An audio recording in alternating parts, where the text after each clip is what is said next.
Bismillahirrahmanirrahim. Assalamualaikum warahmatullahi wabarakatuh. Saya Novita Mala dengan NIM 21650.032. Video kali ini saya akan mereview tugas final manajemen proyek TI, yaitu manajemen risiko proyek. Pertama, problem. Masalah atau problem secara waktu timbul dari aktivitas atau keputusan yang dilakukan pada masa lalu, sehingga saat ini sudah terjadi dan sudah diketahui dampaknya. Sebagai contoh, macet di Jakarta merupakan gambaran dari masalah karena sudah terjadi pada kondisi saat ini dan penanganan ke depannya yang dilakukan oleh manajemen krisis atau operasional khusus. Sementara risiko merupakan kejadian yang belum terjadi, baru merupakan perkiraan akan keterjadiannya pada saatnya nanti, apakah akan benar-benar terjadi atau tidak, tergantung dari penanganan dan tindakan yang akan dilakukan dengan melakukan mitigasi risiko dalam bentuk mengurangi dampak menerima risiko, membiarkannya atau mentransfernya, maka akan diketahui posisi terakhir kondisi risikonya. Berdasarkan ISO 31000/2018, pengertian risiko adalah efek dari ketidakpastian pada sasaran. Contoh sasaran yang smart misalnya membangun jaringan 5G di kota besar di Indonesia sebanyak 1000 BTS pada kuartal 4 tahun 2020. Dengan sasaran tersebut, kita dapat mengetahui sasaran yang akan dicapai secara spesifik, terukur maupun waktu pencapaiannya. Ada 3 komponen yang berkaitan dengan risiko. Pertama, efek berkaitan dengan positif maupun negatif, bahkan keduanya efek merupakan penyimpanan dari apa yang diharapkan dan dapat berkaitan dengan menciptakan atau menghasilkan peluang atau ancaman. Kedua, ketidakpastian, yaitu suatu keadaan atau kondisi kurangnya informasi terkait dengan pemahaman atau pengetahuan tentang suatu peristiwa, konsekuensinya, atau kemungkinan sesuatu terjadi. Ketiga, sasaran merupakan tujuan dari sesuatu yang akan dicapai, di mana dapat memiliki berbagai aspek dan kategori serta mempunyai beberapa tingkat. Sasaran tersebut memenuhi kriteria SMART, yang dimana terdapat spesifik, measurable, attainable, relevant, time bound. Selanjutnya, risiko. Menurut kamus, risiko adalah kemungkinan kerugian atau kecelakaan. Definisi dari risiko proyek adalah sebuah ketidakpastian yang dapat berdampak positif atau negatif bagi proyek. Tujuan dari manajemen risiko adalah untuk meminimalkan potensi risiko negatif sambil memaksimalkan potensi risiko positif. Selanjutnya, manajemen risiko proyek mengidentifikasi, menganalisa, dan merespon terhadap risiko yang ada selama proyek agar tujuan proyek tercapai. Manajemen risiko pertama, pengendalian risiko, di mana dibagi dari risk avoidance, segregation, loss prevention, loss reduction, dan non-insurance transfer. Untuk pendanaan risiko dibagi ada 2, risk retention dan risk transfer. Dalam pengelolaan perusahaan secara umum, fungsi penerapan manajemen risiko pada tingkat perusahaan adalah: pertama, memperkuat analisis pencapaian strategi perusahaan. Kedua, memudahkan dalam mengambil keputusan. Dan ketiga, meningkatkan produktivitas perusahaan. Proses manajemen risiko proyek. Pertama, perencanaan manajemen risiko, yaitu menentukan pendekatan dan rencana aktivitas manajemen risiko untuk proyek. Selanjutnya, identifikasi risiko. Pertama, menentukan dan mendokumentasikan risiko-risiko yang dapat berdampak bagi proyek.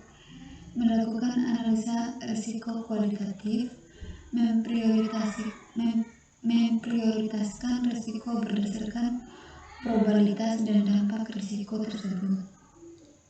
Selanjutnya, melakukan analisa risiko secara kuantitatif,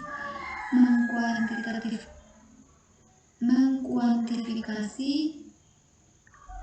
dampak dari risiko bagi proyek. Selanjutnya, merencanakan respon terhadap risiko, mengambil langkah-langkah untuk meningkatkan kesempatan dan mengurangi bahaya bagi proyek. Dan yang terakhir, memonitor risiko teridentifikasi dan risiko residual, mengidentifikasi risiko baru, melaksanakan rencana manajemen risiko, dan mengevaluasi efektivitas. Selanjutnya, perencanaan, di mana terdiri dari input, teknik, dan output. Input yaitu faktor lingkungan, aset proses organisasi, pernyataan ruang lingkup proyek, dan rencana manajemen proyek. Teknik yaitu planning, meeting, and analysis. Output yaitu rencana manajemen risiko, yaitu metode, peran dan tanggung jawab, anggaran, waktu, kategori risiko, definisi peluang dan dampak risiko. Identifikasi risiko. Input yaitu faktor lingkungan, aset proses organisasi, pernyataan ruang lingkup proyek, rencana manajemen proyek, rencana manajemen risiko. Teknik, documentation review, brainstorming, DLP, interview, root cause identification, SWOT analysis, checklist, teknik diagram atau cause effect flowchart.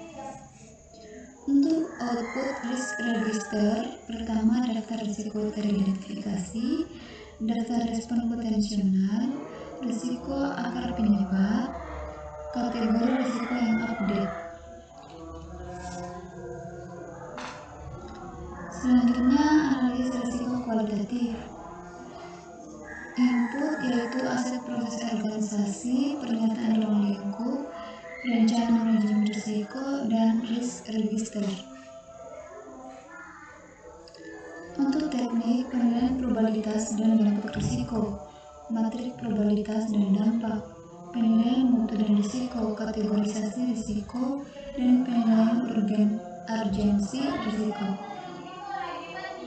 Untuk output risk register atau update. Analisis risiko kuantitatif. Pertama, aset proses organisasi, pernyataan ruang lingkup, rencana manajemen risiko, risk register, dan rencana manajemen proyek. Untuk teknik, data gathering, interviewing, probability, distribution, expert judgment.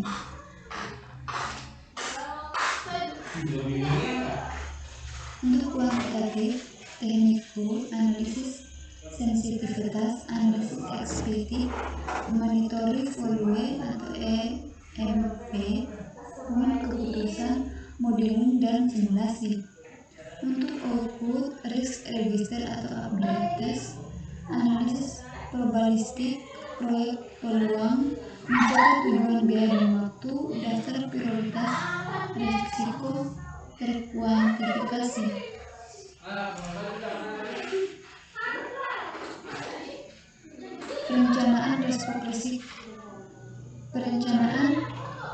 Respon risiko.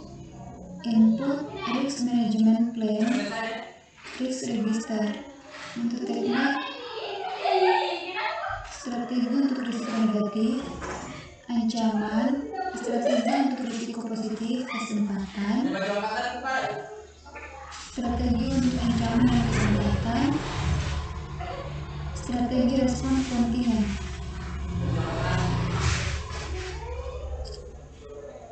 Untuk output risk register updates, project management plan, risk related contractual agreement.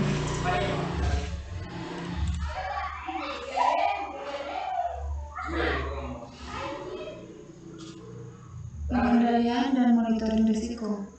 Input risk management plan, risk register, approved change request, work performance information, performance report. Untuk teknik risk reassessment, risk audits, variant and trend analysis, technical performance measurement, reserve analysis opportunity.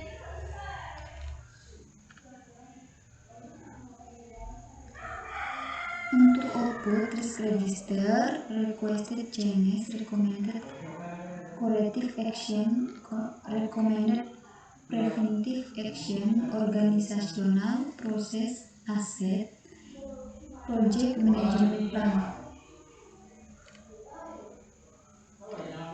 Risiko negatif dan risiko positif. Risiko negatif melibatkan pemahaman terhadap potensi masalah yang mungkin terjadi dalam proyek dan bagaimana risiko tersebut menghambat proyek. Untuk risiko positif adalah risiko yang dihasilkan oleh sesuatu yang baik, kadang disebut peluang atau kesempatan. Strategi risiko negatif, avoid, yaitu penghindaran risiko yang melibatkan perubahan rencana manajemen untuk menghilangkan ancaman oleh risiko merugikan, mengisolasi tujuan proyek dari dampak risiko, atau memundurkan tujuan yang dalam bahaya. Selanjutnya transfer, yaitu pemindahan risiko mensyaratkan penggantian penerimaan dampak negatif dari pemilik ke pihak ketiga.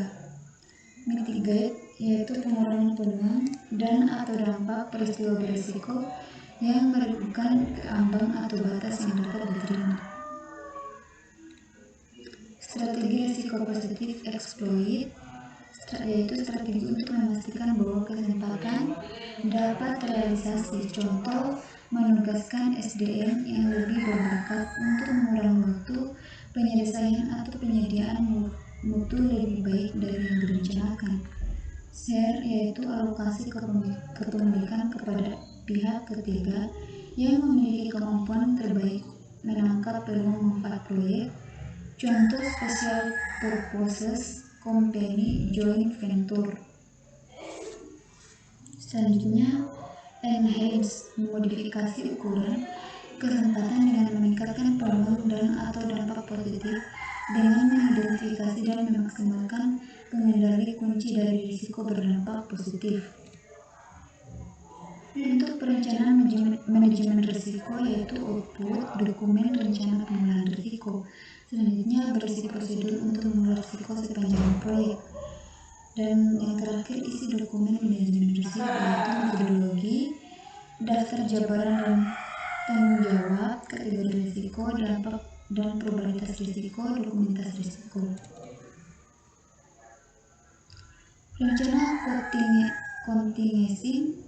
Pertama, rencana kontingensi aksi yang dilakukan oleh tim proyek apabila sebuah risiko benar-benar terjadi. Fallback plans, rencana yang dikembangkan untuk risiko yang terdapat sangat tinggi pada keberhasilan proyek. Selanjutnya, kategori risiko pasar, risiko finansial, risiko teknologi, risiko manusia, dan risiko proses. Untuk risiko breakdown struktur, gambaran tingkat kategori risiko dari sebuah proyek digunakan untuk mengidentifikasi dan mengkategorikan risiko.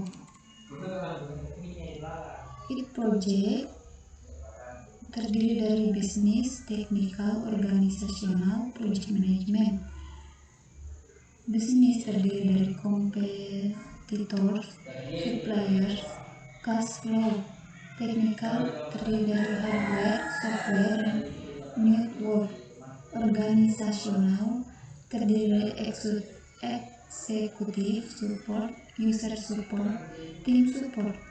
Project management terdiri dari estimatis, communication, dan resource.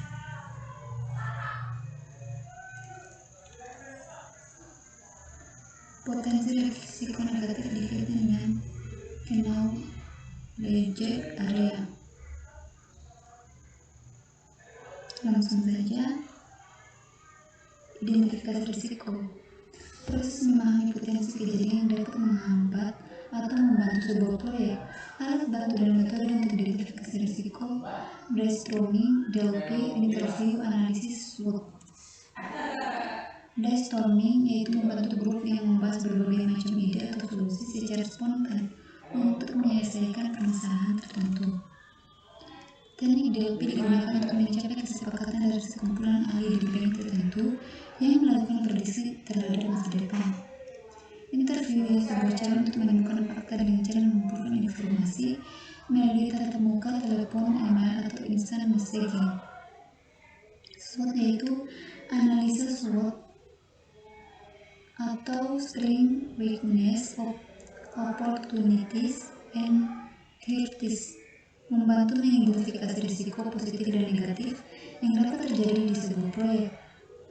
Risiko register yaitu dokumen yang berisi hasil dari proses manajemen risiko yang ditampilkan dalam bentuk tabel. Risiko event adalah kejadian yang tidak pasti yang dapat menghambat atau memajukan proyek.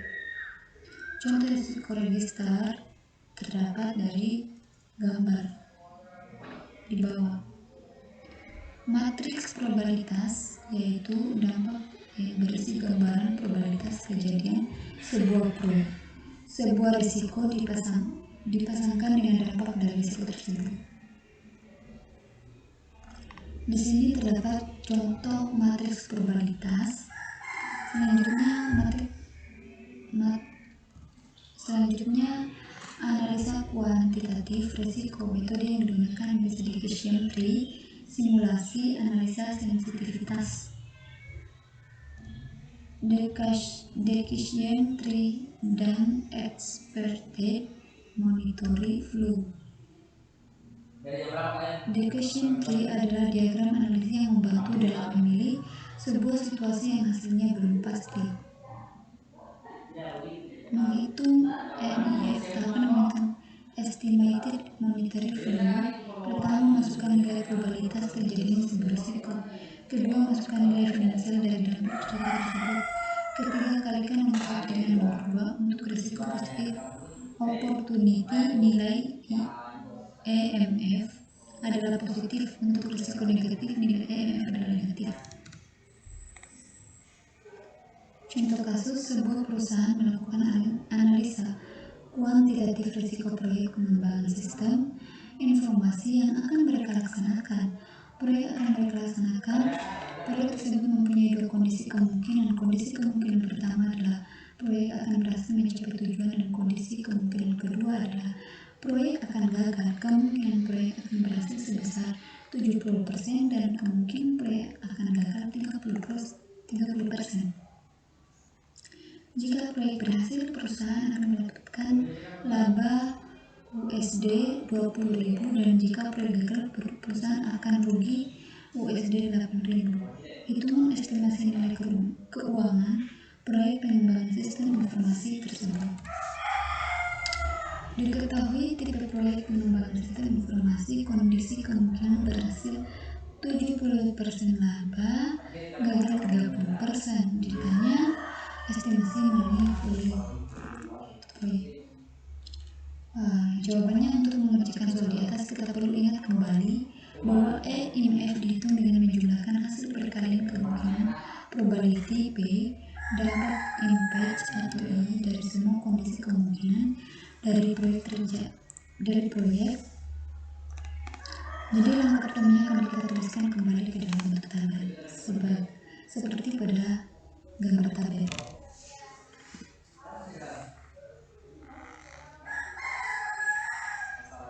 Setelah ditulis dalam tabel, selanjutnya kita hitung nilai P kali I atau perkalian probability dan impact. Setelah kita jumlahkan hasil P kali I untuk kedua kondisi kemungkinan, kita dapatkan besar EMF dari proyek tersebut. Dari perhitungan kita dapatkan estimated monetary value atau proyek atau EMF proyek sebesar USD 11.600. Strategi respon terhadap risiko negatif. Risk avoidance yaitu mengeliminasi kemungkinan terjadinya risiko reduction, menerima risiko dengan syarat tingkat keparahan dari terjadinya risiko tersebut lebih rendah daripada tingkat toleransi risiko proyek. Strategi respon terhadap risiko negatif. Risiko transfer, mengalihkan tanggung jawab risiko kepada pihak di luar proyek, misalnya dengan menggunakan asuransi. Risiko mitigation yaitu usaha untuk mengurangi probabilitas atau konsekuensi bahaya yang diakibatkan oleh risiko. Risiko eksploitasi yaitu memastikan semua hal telah dipersiapkan agar probabilitas terjadinya risiko positif dapat meningkat. Membagi risiko yaitu berkolaborasi dengan departemen atau pihak lain untuk mengeksploitasi risiko positif. Meningkatkan risiko yaitu usaha yang dilakukan agar sebuah risiko positif dapat terjadi. Menerima risiko yaitu menerima risiko positif yang sudah terjadi. Risiko residual, risiko yang terjadi setelah memperhitungkan kontrol yang sudah dijalankan dalam rangka pengurangan dampak dari risiko utama. Risiko kejadian perampokan aset atau barang dalam gudang, risiko ini masih terjadi dalam tingkat yang lebih kecil walaupun sudah dipasang alarm CCTV dalam gedung tersebut. Risiko yang tetap ada setelah semua strategi respon telah diimplementasikan. Baik, hanya itu saja yang bisa saya sampaikan. Lebih dan kurangnya mohon dimaafkan. Wabillahi taufiq wal hidayah. Wassalamualaikum warahmatullahi wabarakatuh.